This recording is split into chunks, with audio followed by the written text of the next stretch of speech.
फाल्गुन गणेश चतुर्दशी व्रत कथा कब है और इनका गणेश चतुर्दशी का नियम क्या है और पूजा कैसे करना चाहिए और इसका कथा कैसे है, सभी भक्त लोग सुने। सबको गणेश जी की कृपा बने रहे सब पर। गाइए गणपति जगबंधन, शंकर सुमन भवानी के नंदन। सीधि सदन गज बदन विनायक, कृपा सिंधु सुंदर सबलायक।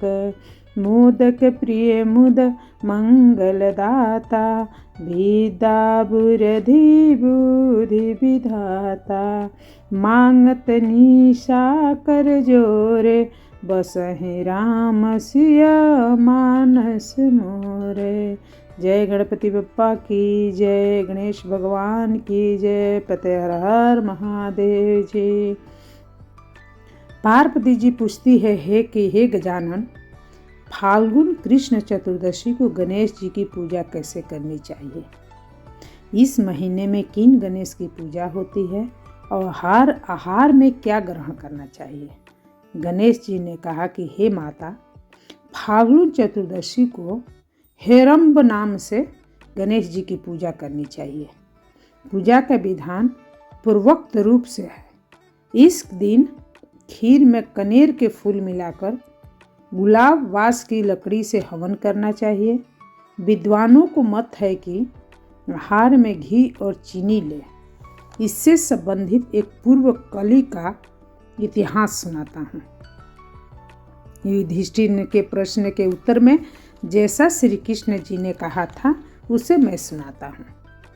श्री कृष्ण जी ने कहा कि प्राचीन काल में योनासक नामक एक राजा हुए थे। वे धर्मात्मा, उदार, दाता, देवताओं एवं ब्राह्मणों को पूजक थे। उस राजा के राज्य में विष्णु शर्मा नामक एक तपस्वी ब्राह्मण रहते थे। वे वेद वेदता एवं धर्म शास्त्रज्ञ थे। उनके 7 पुत्र हुए जो सभी धन्य ध्यान से समृद्ध थे, परंतु पारस्परिक कलह के कारण सब अलग अलग होकर रहने लगे। विष्णु शर्मा प्रत्येक पुत्र के घर में कमक्ष एक दिन भोजन करते थे। बहुत दिन बीतने के बाद वे बूढ़े होकर कमजोर हो गए। बुद्धता के कारण उनकी सभी बहुएं अनादर करने लगी। वे तिरस्कृत होकर रोते हुए रहते थे। एक समय की बात है कि विष्णु शर्मा गणेश चतुर्दशी व्रत रहकर अपनी बड़ी पुत्र वधू के घर गए। उस ब्राह्मण ने कहा कि हे बहू रानी, आज गणेश जी का व्रत है, तुम पूजन की सामग्री जुटा दो। गणेश जी प्रसन्न होकर प्रचुर धन देंगे। अपने ससुर की बात सुनकर बहू कर्कश स्वर में बोली, हे दादाजी, मुझे घर के कामों से भी फुर्सत नहीं है, फिर इन झमेलों में पड़ने का कहाँ अवकाश है। हे ससुर जी, आप हमेशा ही कोई न कोई नाटक रचते हैं। आज गणेश जी का बहाना लेकर आज पहुँचे। मैं गणेश व्रत नहीं जानती हूँ और न गणेश जी को ही। आप यहाँ से खिसकिए। इस प्रकार बहू की झड़की सुनकर वह 6 बहुओं को घर बारी बारी से गए, परंतु सभी ने वैसे ही बात कही दी। सभी जगह से अपमानित होकर वह तिष्काय ब्राह्मण बहुत ही दुखी हुआ। उसके बाद छोटी बहू के घर जाकर बैठ गया। छोटी बहू बहुत ही धनहीन थी। वह संकोच में पड़कर कहने लगा। ब्राह्मण ने कहा कि अरे बहू रानी, अब मैं कहाँ जाऊँ? 6 बहुओं ने फटकार दिया, तुम्हारे यहाँ तो व्रत सामग्री एकत्र करने का कोई साधन नहीं दिख रहा है। मैं स्वयं बहुत बुद्ध हूँ। हे कल्याणी बहू, मैं बार बार सोचता हूँ कि इस व्रत में सिद्धि मिलेगी और सभी कष्टों का अंत होगा। अपने ससुर की बात सुनकर छोटी बहू कहने लगी। बहू ने कहा कि हे दादाजी, आप इतने दुखी क्यों हो रहे हैं? आप अपनी इच्छा के अनुसार व्रत कीजिए। मैं भी आपके साथ इस संकट नाशक व्रत करूंगी।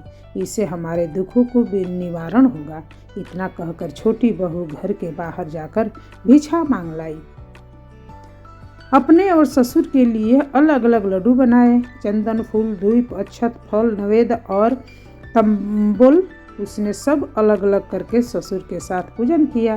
पूजन के बाद उसने ससुर को सम्मान पूर्वक भोजन भी कराया। भोजन के अभाव में स्वयं कुछ भी न खाकर निराहार रही। हे देवी, अर्धरात्रि के बाद उसके ससुर विष्णु शर्मा को के दस्त होने लगे, जिससे उसके दोनों पैरों पर छींटे पड़ गए। उसने ससुर को पैर धुलाकर शरीर पोंछा। वह शोक करने लगी। मुझ हस्तभागिनी के कारण आपकी ऐसी दशा क्यों हुई है दादाजी? रात को अब मैं कहाँ जाऊँ? मुझे आप कोई उपाय बतलाइए। रात भर विलाप करते रहने के कारण अनजाने में उसका जागरण भी हो गया और फिर सुबह हुई। छोटी बहू क्या देखती है कि उसके घर में हीरा, मोती और मड़ियों का ढेर पड़ा है, जिससे घर प्रकाशित हो रहा था। अब उसके ससुर के दस्त भी बंद हो चुका था। आश्चर्य में पढ़कर वह अपने ससुर से पूछने लगी, यह क्या बात है? यह संपत्ति किसकी है? अरे इतने मणि, मूंगा आदि मेरे घर कहाँ से आ गए? हे दादाजी, क्या कोई हम लोगों को चोरी में फंसाने के उद्देश्य से तो घर में नहीं डाल गया? पतोहू की बात सुनकर ब्राह्मण कहने लगा, कल्याणी, यह सब तुम्हारी श्रद्धा की बात सुनकर ब्राह्मण कहने लगा, श्रद्धा का फल है। तुम्हारी भक्ति से गणेश जी ने तुम्हें इतनी संपत्ति दी है। बहू कहने लगी कि हे दादाजी, आप धन्य हैं। आपकी कृपा से ही गणेश जी की प्रसन्न हुए हैं। मेरी दरिद्रता दूर हुई है। घर में अतुल संपत्ति आई और आपकी कृपा से भी धन्य हुई। इस प्रकार वह ससुर से बार बार कहने लगी। अब छोटी बहू के घर में अपार संपत्ति देकर अन्य सभी बहुओं को क्रोध की सीमा न रही। उन्होंने कहा कि बूढ़े ने अपने संपूर्ण संचित धन को दे डाला। हे बंधुओं को पारस्परिक कलह को देखकर विष्णु शर्मा डर कर कहने लगे कि इसमें मेरा कोई दोष नहीं है। केवल इस व्रत के प्रभाव से गणेश जी ने प्रसन्न होकर छोटी बहू को दिया है। गणेश जी ने कुबेर जैसी संपत्ति प्रदान की है। हे बहुओं, मैंने पहले तुम्हारे घर जाकर व्रत अनुष्ठान का अनुरोध किया था, परंतु तुम लोगों ने मुझे तो दुत्कार दिया। छोटी बहू ने भिक्षा मांगकर पूजन सामग्री जुटाई। इसके करने से गणेश जी ने प्रसन्न होकर इसे ये संपत्ति प्रदान की है। गणेश जी कहते हैं कि हे गिरिराज कुमारी, उस ब्राह्मण के 6 पुत्र दरिद्र, रोगी और दुखी हो गए। केवल छोटा पुत्र भी इंद्र के समान भाग्यशाली बन बैठा। वे 6 आपस में होड़ करते हुए फाल्गुन कृष्ण गणेश चतुर्दशी व्रत करने लगे। इस व्रत के कारण से वह सब भी क्रमश धनवान बनते गए। इसी प्रकार दूसरे लोग भी जो इस व्रत को करेंगे, उनका घर भी धन धान्य से भरा पूरा रहेगा। श्री कृष्ण जी कहते हैं कि पुरुषोत्तम युधिष्ठिर, गणेश चतुर्दशी व्रत के प्रभाव से राज्य की कामना वाले को राज्य को प्राप्ति होती है। इसलिए हे राजन, आप भी इस व्रत को शीघ्र ही कीजिए। फल स्वरूप आप कष्टों से छुटकारा, राज्य का सुख भोग करने लगेंगे। श्री कृष्ण जी के मुख से इस कथा को सुनकर युधिष्ठिर बहुत प्रसन्न हुए और व्रत करके गणेश की पूजा किए और गणेश की कृपा से अखंड राज्य के अधिकारी हुए। सभी भक्त लोग को गणेश चतुर्दशी करना चाहिए और गणेश भगवान को पूजा करना चाहिए। गणेश एकादंत हैं, बुद्धि विद्या का दाता हैं,